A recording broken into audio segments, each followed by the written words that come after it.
নমস্কার বন্ধুরা, Bengali food জাংশনে আপনাদের সবাইকে আবারও একবার স্বাগত জানাই।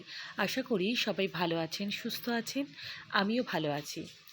যে কোনো ভর্তা খেতেই আমাদের প্রত্যেকের খুবই ভালো লাগে, আর এই ভর্তা কিন্তু মুখে রুচি ফেরাতে দারুণভাবে সাহায্য করে। তাই কোনো কিছু খেতে ইচ্ছে না করলে এই ধরনের ভর্তা আপনারা খুব সহজেই বাড়িতে বানিয়ে নিতে পারেন। আজকে আমি আপনাদের দেখাবো দারুণ স্বাদের ঝিঙে ভর্তা রেসিপি। চলুন দেখে নিই ঝিঙে ভর্তা করতে আমি কী কী জিনিস নিয়েছি। প্রথমেই দেখুন এখানে ঝিঙেগুলোর খোসাগুলো ভালো করে কেটে নিয়ে ছোট ছোট টুকরো করে নিয়েছি। এর সাথে নিয়েছি পেঁয়াজ কুচি, হলুদ গুঁড়ো, শুকনো লঙ্কা ও কালো জিরে, কালো সর্ষে, সামান্য লবণ, সামান্য চিনি, কাঁচা লঙ্কা।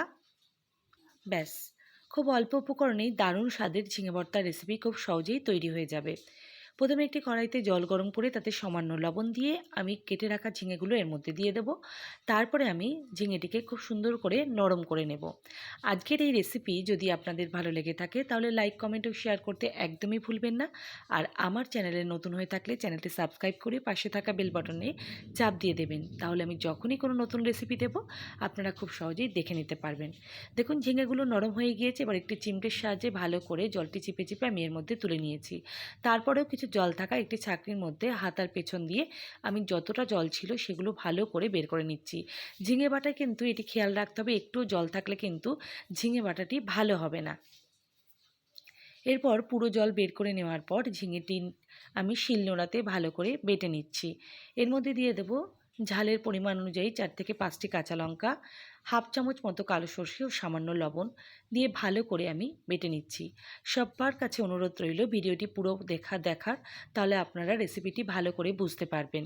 আর আপনারা যদি ফেসবুক থেকে আমার এই ভিডিওটি দেখে থাকেন তাহলে পেজটি লাইক করে ফলো করতে একদমই ভুলবেন না। ঝিঙেটি কিন্তু খুব ভালো করে ফিনিশিং করে বেটে নিতে হবে, যাতে ভেতরে কোনো ছাপা ছাপা ভাব না থাকে। আর অবশ্যই খেয়াল করবেন ঝিঙেটি যেন একটু কচি ধরনের হয়। ঝিঙে বাটাটি পুরোপুরি কমপ্লিট হয়ে গেছে। এরপর আমি একটি বাটির মধ্যে পুরো মিশ্রণটি তুলে নিচ্ছি।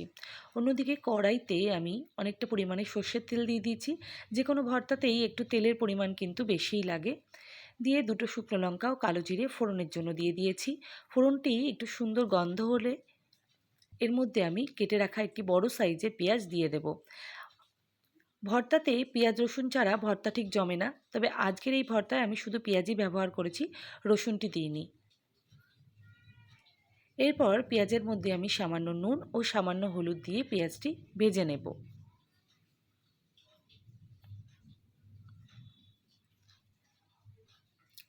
পেঁয়াজটি সামান্য ভাজা হয়ে গেলেই এর মধ্যে আমি বেটে রাখা ঝিঙেটি সবটি দিয়ে দেব।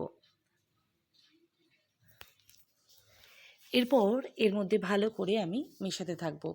আপনারা কিন্তু অবশ্যই খেয়াল রাখবেন ঝিঙের পরিমাণ কিন্তু বেশি দিতে হবে, কারণ ঝিঙে যখন আপনারা কড়াইতে নাড়বেন সেটি কিন্তু শুকিয়ে শুকিয়ে খুবই পরিমাণে কমে যাবে।